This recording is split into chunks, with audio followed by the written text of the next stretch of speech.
of paintings. You remember Carpaccio? Yeah. They were beautifully done in this long panoramic format. Yeah. Each one with the character appearing kind of numerous times, but generally with the composition centralized, the main action taking place in the middle, with these fantastic compositions that alternated between being quite spare, like you'd have one of the saint battling a kind of dragon in the middle and with a bleak landscape behind, and others where you'd have him arriving triumphantly back in the city with big crowd scenes, and they just worked so beautifully. It seemed natural to try and adapt the format for photography. It's like an old Renaissance version of the comic book, without the borders between the various frames in a comic book. It was all one continuous so scroll. You can read the story pictorially.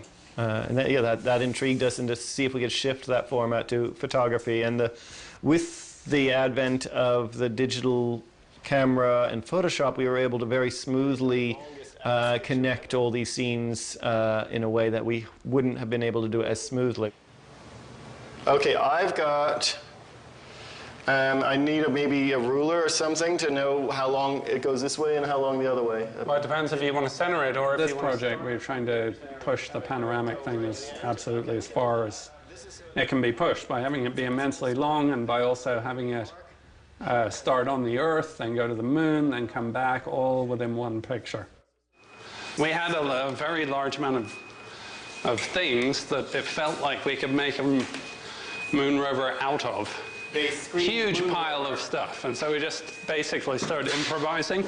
This door was from a classroom at Princeton that they were knocking down. We built the original while we were at Princeton because the room they gave us as a studio was being deconstructed because they were doing construction in the building, and so they saved all the pieces for us, and we built them into a moon rover using also a lot of other strange objects we had. This was a photograph horn bought on eBay, along with this... The potato masher we got at an antique store in New Bedford, and has appeared in almost every project we've ever done. Made great mashed potatoes. The yoke I found in Brewster, near my parents' house, at an antique store there. This fits the snout of the vacuum cleaner. Got it a little lower. There we go. Now that's the height we need to get it at. Oh, get that in its right place, and you can retie a knot. This thing I found at the McCruskey. It's got a chart of all the maps of the various sections of the moon, and when it's done previously, it opens and closes when you operate the lunar rover. As we did it, the logic of the whole thing kind of became clear. It's not necessarily a logic which anyone else would even classify as logic. I don't think we knew what we were doing, definitely, when we started. We didn't, but as it came together, it made more and more sense. Yeah, we brought the various things, and the mast was there in the room. The mast was used to open very high windows. Yeah. So it was a bit like a lunar rover that would have been constructed strictly from strange recycled materials at hand, albeit Edwardian ones. Slightly racked, but only slightly from your side. It's pulling more. When we built the full-scale Edwardian lunar rover, we were initially hoping we might be able to drag it out to the dunes and photograph it, but it just proved much too heavy. So we had to make a little one that we could put on our moon surface that we built, because it definitely had to appear in the photographs to feel like it had really been there. And so we constructed this little model of it, which is accurate in all regards. It's got the chamber pot, the vomit horn, it's got the McCruskey bellows right here, the vacuum cleaner, i.e. Dust sampling device, the mast, and the yoke, which comes off so that another astronaut can pull the whole vehicle while the other one is seated in this chair back here.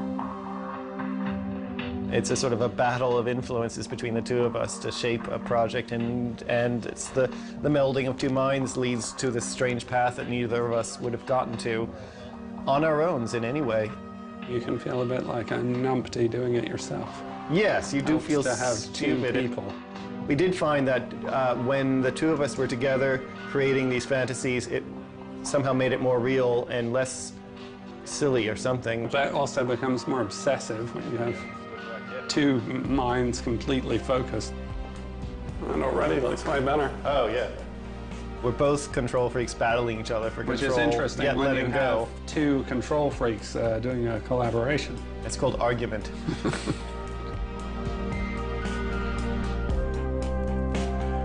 We definitely create a whole world, but without all the answers there. We try and build something with as many layers and richness, but definitely with an opening for people to come in and take from it what they can.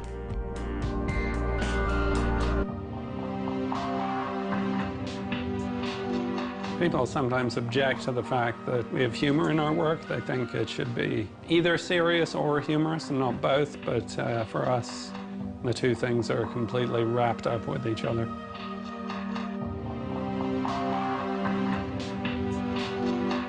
It's all the different mediums together as much as possible, and in the end, it's something epic and filmic, yet ridiculous.